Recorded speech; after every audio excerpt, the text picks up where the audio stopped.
Thanks for tuning in to Ag PhD. I'm Brian Hefty. And I'm Darren Hefty. Thanks for joining us today. One of the nutrients that you're probably not thinking about on your farm could really be important for you.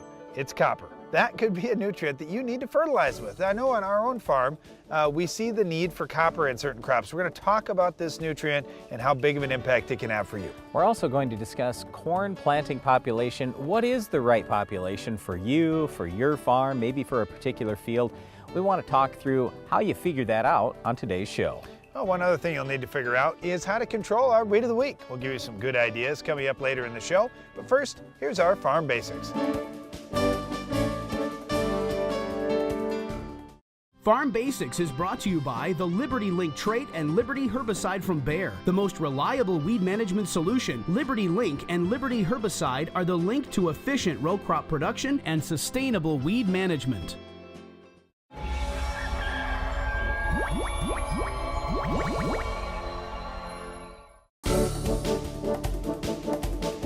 During our Farm Basics time today, we're going to talk a little about satellite imagery. How important is this for farmers? And by the way, how big are these satellites? That's a question I recently asked a group of non-farmers, and I got everything from, well, they're huge, as big as a great big ballroom, to, I don't really know. I have no idea. I've never seen an actual satellite out there. How big are they today?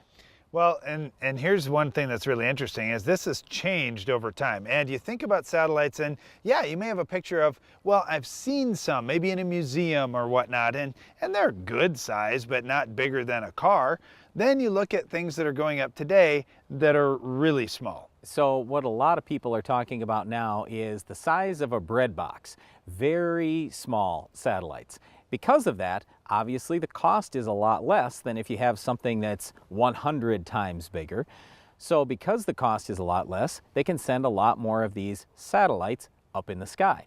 So what it used to be just a few years ago is you might get 3 or possibly 4 satellite images over the course of the summer. Well, now going into this next year, I know there's at least one company, Farmer's Edge, that's telling farmers, hey, you're going to get daily satellite imagery. Well, I don't know if it's necessary to have it every single day, but it's awfully nice to have it on a very regular basis, and I'd way rather have it daily than weekly. So farmers utilize satellite imagery in a number of ways. And when you think about crops, what differences you'll see and what you can see from the satellite is you'll see areas that are getting stressed in a field. For example, let's say that you have a field and there is a sandy pocket in that field where the soil is just like a beach. And you get a really hot, dry spell with no rain in the summer. What are you going to see? Well, that crop is going to be stressed in that area. Now, from the satellite, you can see that there are differences out in the field. And what that does for the farmer is it triggers him to say, something's going on in this area of my field. Now I can target where I'm going to scout. And for farmers, they've got a lot of stuff going on a daily basis. Everything from record keeping to equipment maintenance to maybe they have some livestock they have to take care of. And they've got these crops, by the way, that are growing every day. And if they get a field that's really big and they find out from the satellite that, you know, if you just look in this one area, that's the only place where something's going wrong, they can go right to it and save a lot of time. And the reason why it's so important to have this regular scouting and targeted scouting is we want to find out what we need to do as farmers to fix things going into next year. When a farmer rolls along with his combine at harvest time, he'll get a nice yield map and he'll be able to see different yields in different areas of the field. That's all great. The problem at harvest is you don't necessarily know what caused that low yield or maybe even what caused that high yield. With satellite imagery during the course of the summertime, the farmer gets his yield map in advance. So now he can see, ooh, hey boy, if I don't go out and scout that area, chances are that's going to follow through all the way to fall. It's going to be a problem. If he can scout and scout early, then maybe he can do something to fix that and save at least some of the yield for this year, but certainly save all or most all of the yield for next year. Satellite imagery is certainly being used by more farmers and used more often now with images coming daily from providers like Farmer's Edge. Well, one thing that farmers do see daily is weeds out in their fields. If they've got this one, they want to get it under control right away. Can you identify this week's weed? In today's market, growers deserve products that bring true, measurable value to their farm. My name is Wade Barnes and I am the co-founder and CEO of Farmer's Edge. We believe the only way to understand value is to experience it yourself. Try our integrated data solutions with no commitments until May 2018. I know we can make a difference on your farm. Your data is your asset. Own it and use it. And now we have Jenny in the field talking with Farmer Dave. Dave, we know you were doing an infield comparison with the AgroLiquid versus your conventional fertilizer program. How did that turn out? I was able to finish harvesting my AgroLiquid fields because they were uniform and dried down well. Yields are good there. My other crops are hit and miss because there's quite a few green plants left. That's not ideal. Sounds like a lot of time. Time and money. AgroLiquid will be my team from here on.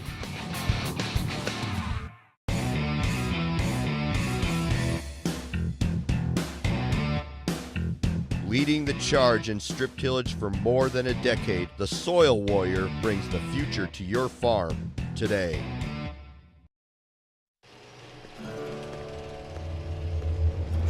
Out here, great yield starts with great weed control.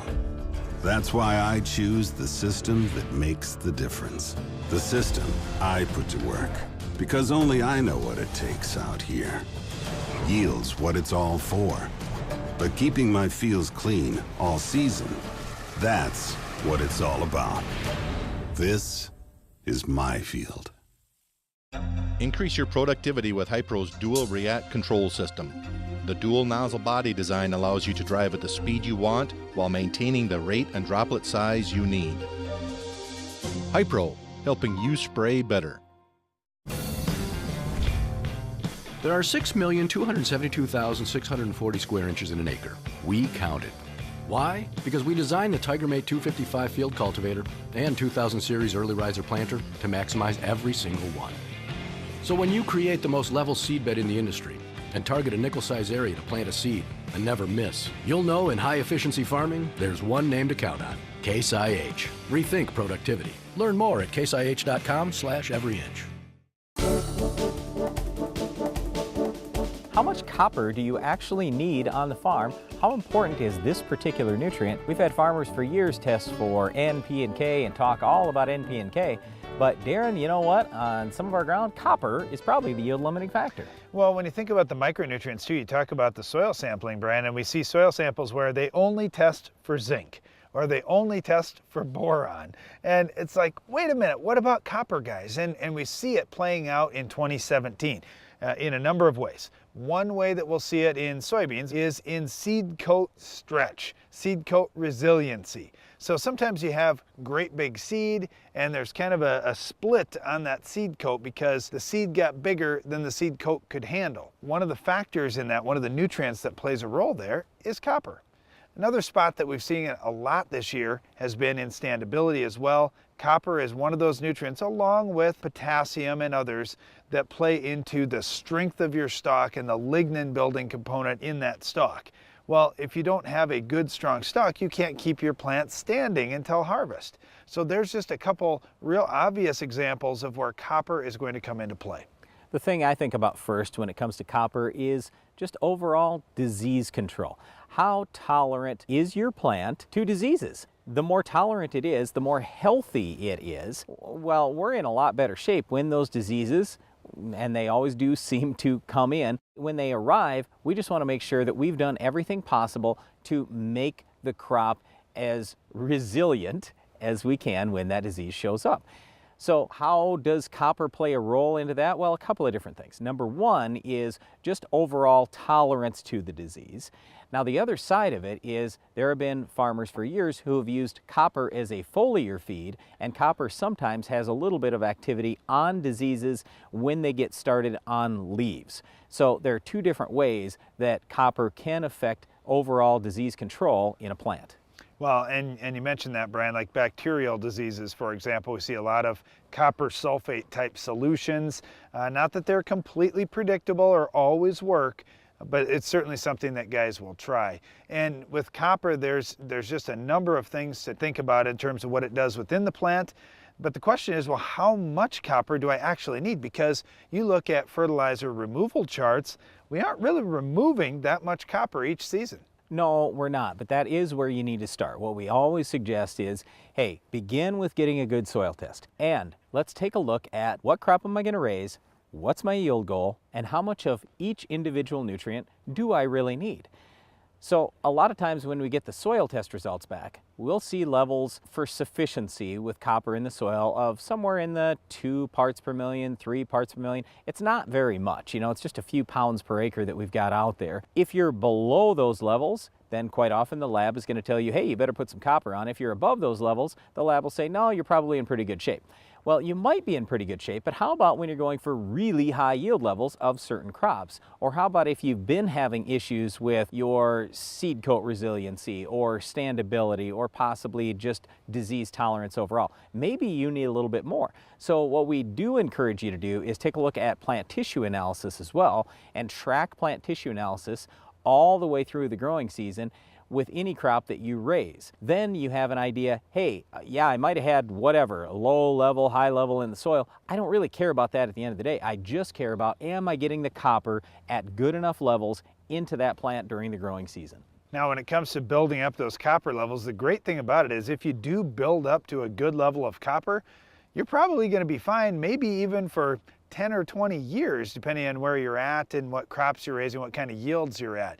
And this is one of those things where we talk to farmers all the time. I've never fertilized for copper. I don't know what you're talking about, but you know what? Maybe your dad did. You know what? Maybe you used to apply manure and you got plenty of copper out there in the manure.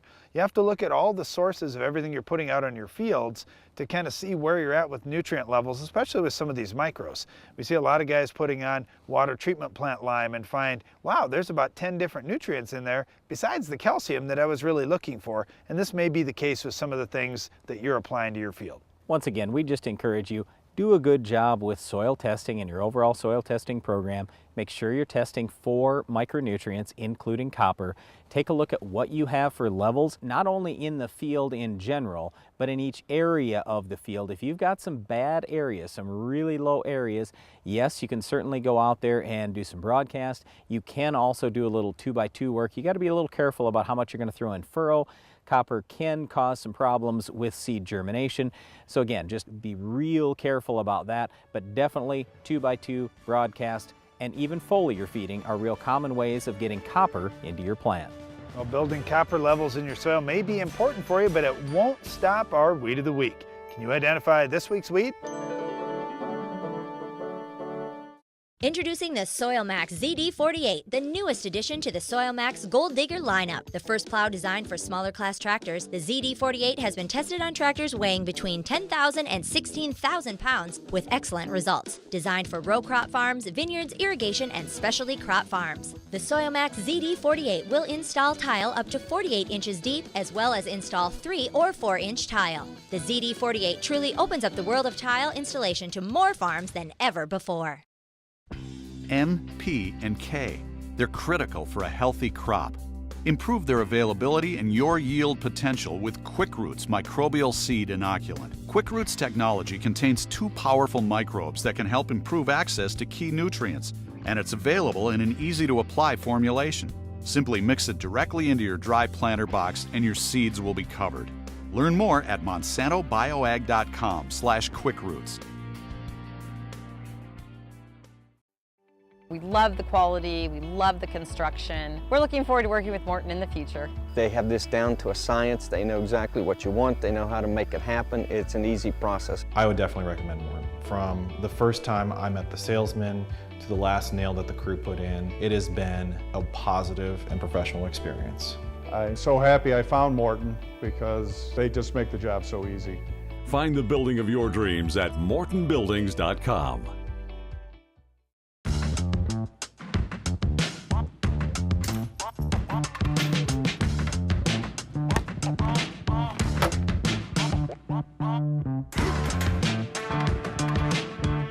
In life, when you put the max in, you get the max out. It's no different for your corn, which is why 40 years of effort have gone into proving that Instinct and N-Serve nitrogen stabilizers do more than just stabilize nitrogen, they maximize nitrogen, so your corn gives you the max in return. And now we have Jenny in the field talking with Farmer Dave. Thanks, Don. Dave, you're mid-harvest. What are you seeing from the combine? Are you happy with your choice of agri-liquid fertilizers? I like what I'm seeing. The weather didn't help much this year and we didn't get the rain when we needed it, but my yields are good and the test weights remain high. It helps that my agri-liquid fed crops are consistent across the field. So what are you thinking for next year? I'll be sticking with my agri-liquid team.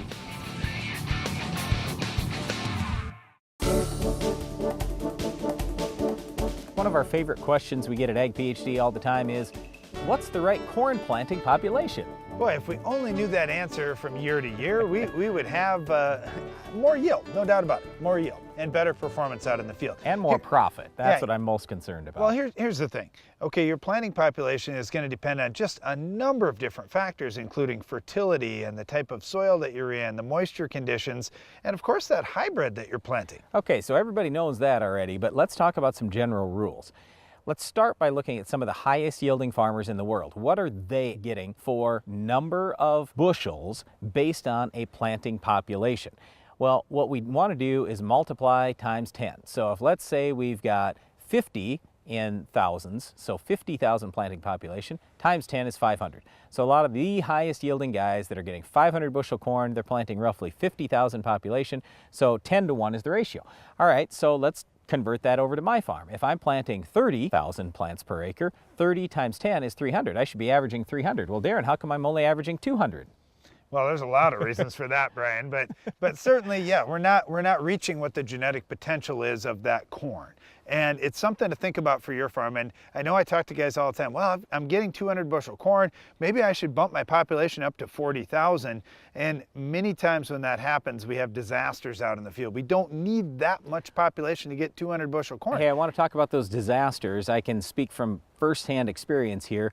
Lodging gets to be a real big issue. Before you go bumping planting population, we want you to make sure that you have looked thoroughly at your soil tests and you have fertilized appropriately for many more plants per acre. The number one nutrient is potassium. So if you've got less than 4% base saturation K, there's not a chance in the world I'm going to tell you to bump your planting population. Now, if you're at 6% or 8% base saturation K, you also have good levels of manganese and copper, I'm going to say, yeah, you probably could bump your planting population. Your plants should be able to support it.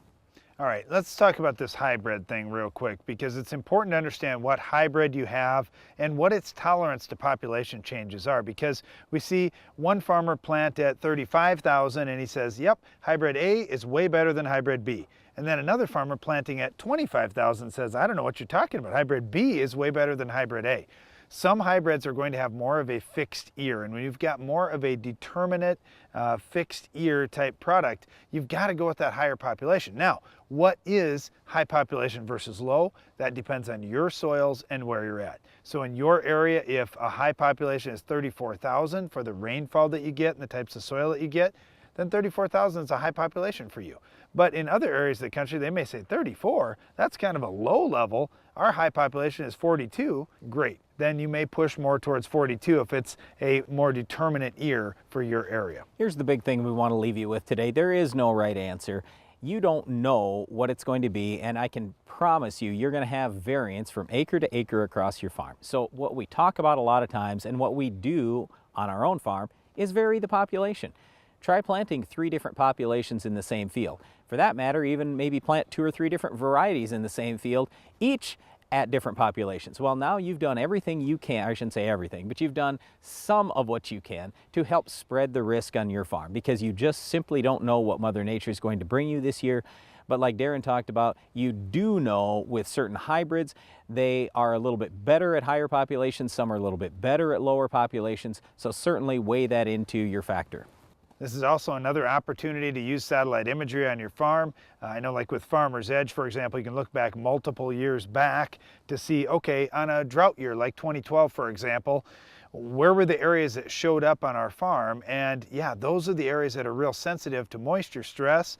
we can cut back population in those areas, and then the areas that thrived, even on years that we were extremely dry, hey, here's where I can really push my population. So you may get some ideas based on your farm and which years you saw certain stresses. The most important thing and the most important word that Darren just used there is you. It really all depends on you. You're going to have to run some of your own trials and figure this out yourself, and then take dollars and cents into account. Almost every seed corn company is going to encourage you to plant a higher population, but with that higher population comes a higher cost. So if you can gain more yield and you can gain it cost effectively, great, do it. But if you can't, then you're going to have to stay where you're at or possibly even cut back on population. It's never been easier to vary planting population as you head across your fields and across your entire farm. This is something you need to do a little trial work, as Brian suggested, so you can start making more yields on your fields and more profit each season. Well, one other way to make more profit is by controlling our weed of the week. We'll show you how to do that coming up next. The Weed of the Week is brought to you by Dow AgroSciences. Finish the fight against tough weeds with the Enlist Weed Control System.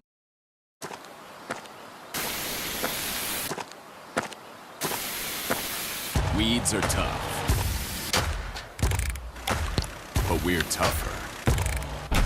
With unrivaled weed control, reduced drift, and near zero volatility. So, who's tough now?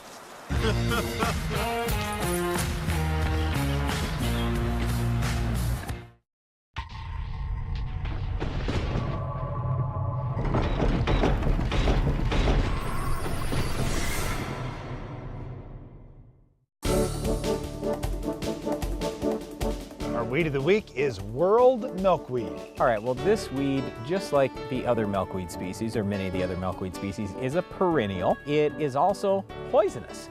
And unfortunately, it's one of the more poisonous milkweed species, so you want to make sure that you're getting that under control, especially when you have livestock around. It's an upright type plant. It's got a very thin leaf, so it's different than a common milkweed that has a big wide leaf. But you will see these out in especially grassy areas is normally where we're fighting them the worst. We don't see them out into row crop fields, but if you did, it would likely be in a no-till situation because they don't really hold up to tillage very well. No, but the good news there is we have Roundup. Roundup's dirt cheap, so you can go out with a good, strong rate of Roundup and you'll control just about any milkweed species, including this one. Well, with Enlist crops coming online, you'll have that 2,4-D option soon in more crops if you don't have it already in your area. You also have the Extend crops, or you've got the option of dicamba in crop. So this is one of those weeds, Brian, I don't see the pre-emerge herbicides being really effective at all. So I see a burn down or a post-emerge and a herbicide-tolerant crop as good ways to get it under Okay, control. let's say that you do have it out in your pasture. What are you going to do? Well, the best way to get long-term control on a perennial weed is have something that's systemic with residual. That would be Tordon, for example.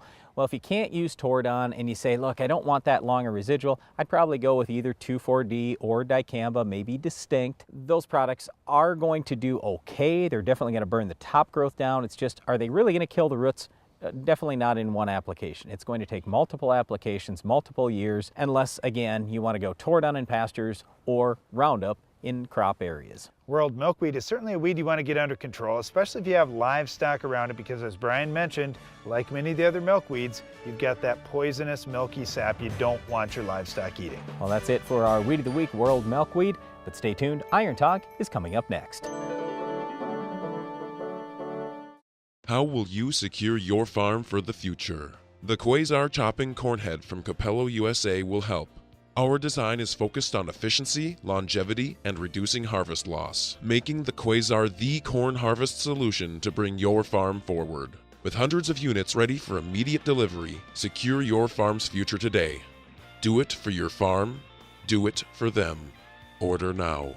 Capello USA, Italian craftsmanship, American grit. And now we have Jenny in the field talking with Farmer Dave. Dave, we know you were doing an infield comparison with the AgroLiquid versus your conventional fertilizer program. How did that turn out? I was able to finish harvesting my AgroLiquid fields because they were uniform and dried down well. Yields are good there. My other crops are hit and miss because there's quite a few green plants left. That's not ideal. Sounds like a lot of time. Time and money. AgroLiquid will be my team from here on.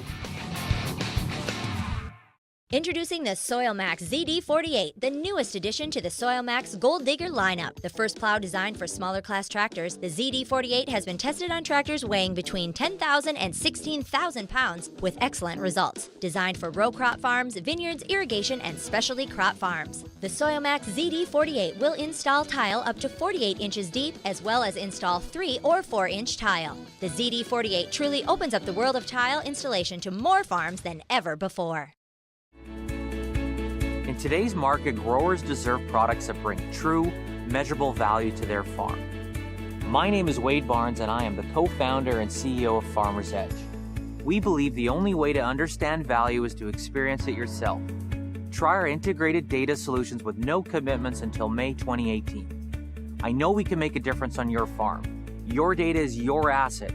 Own it and use it.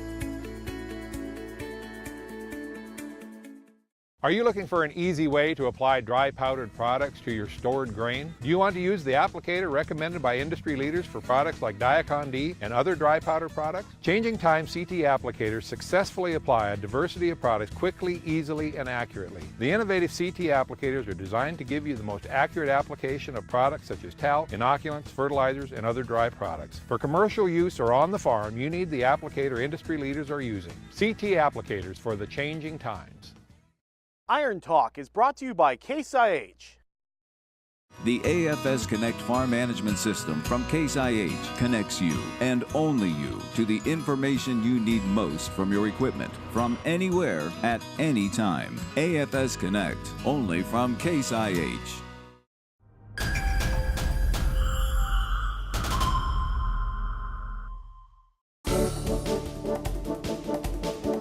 On-farm storage is important for grain, for seed, and also for fertilizer. Today's Iron Talk will focus on one specific tool in fertilizer storage: liquid tanks. If you handle any amount of liquid fertilizer at planting time, side dress time, or really at any point during the growing season, you've learned two things by now. First, everyone else wants product about the same exact time that you do, and it's often tough to get what you want exactly when you want it. Second, dealers load up on product in the off-season because they can buy it cheaper. Yet they charge you a much higher price per gallon in season. Here are a few ideas of how you may equip your farm for less cost and less hassle. When it comes to fertilizer tanks, getting a strong, sturdy tank should go without saying. Next, have separate tanks for each product so you can store them without worrying about settling out and having the flexibility to change your blend next spring too. Then, be sure to have adequate capacity. Have enough tanks so you can handle a full load, plus have some room to go. Ideally, you have enough storage so you can go for 2 or 3 days while you're waiting for the next load to come. Whenever you fill tanks, choose products that work well in the conditions that you have to store them in. For example, liquid 28% nitrogen doesn't freeze, but many starter blends can. If you don't have heated storage, you likely should wait until spring to take your starter. Also, even if your storage area isn't heated, inside storage is strongly preferred over outdoor storage. The weather conditions just don't change as much or as quickly when tanks are inside. Finally, if your tanks happen to be outside, and really even if they're inside, chemical and UV resistance prevents algae growth in the tank and prevents chemical degradation of the fertilizer by tank-borne contaminants like rust. A proper liquid fertilizer handling system can save you time and money on your farm. That's all for today's Iron Talk, and now back to the show. Closed captioning for Ag PhD is sponsored by Norwood Sales. If you're looking to expand your farm's grain handling, you want everything to be fast and efficient. The Quick Belt from Norwood Sales is your all-around grain handling solution. Our conveyor-based system uses an 18-inch belt and a 10-inch tube, which minimizes seed damage while moving more than 10,000 bushels an hour. That's fast enough to fill a semi in 6 minutes. Plus, our hood is designed to gently direct the flow of grain straight down, keeping your crop in condition. Keep your grain and your farm moving with the Quick Belt from Norwood Sales.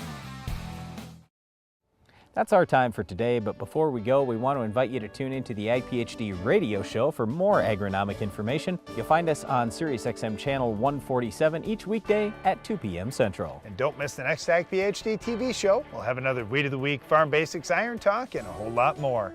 I'm Darren Hefty. And I'm Brian Hefty. Thanks for watching Ag PhD. Did you realize that a healthy soil only contains about 50% dirt? In order for the soil microbes and plants to work together properly, soil should contain 25% air and 25% water. Today's farming practices are designed around maintaining that healthy balance. To learn more, visit the Responsible Nutrient Management Foundation at rnmf.org.